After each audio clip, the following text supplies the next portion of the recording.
Die Welt ist so schön und die Welt ist so weit. Doch ist halt das Leben für alle nicht leicht. Es geht durcheinander, es geht Punkt auf Punkt. Und doch ist die bucklige Welt ein jeder Mensch hofft und ein jeder Mensch strebt. Doch viele sind da, die umsonst nur gelebt. Was nützt alles Denken? Es gibt nur den Schluss. Das kommt schließlich alles, ja, wie's kommen heute muss. Wenn der Herrgott nicht benutzt, ist gar nichts. Schrei nicht rum, bleib stumm, so gar nichts.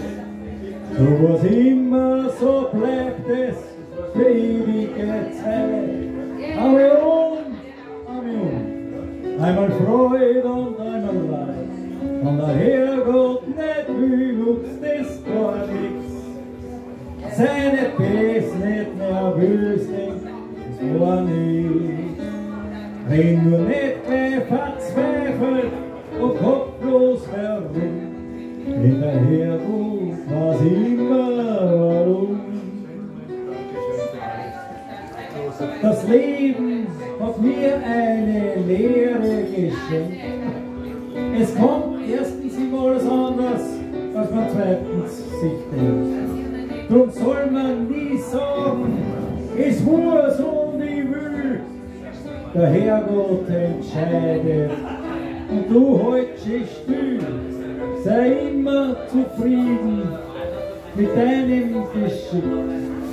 Beneid nicht nur immer die anderen um ihr Glück. Wie schnell kann es anders auf überhaupt noch sein? Das Ende wird immer von lobenden noch. Wenn der Herrgott nicht benutzt, ist gar nichts. Tränen rum, bleibst du stumm, so so war's immer, so bleibt es für ewige Zeit. Amen, Amen. Einmal Freude und einmal Leid.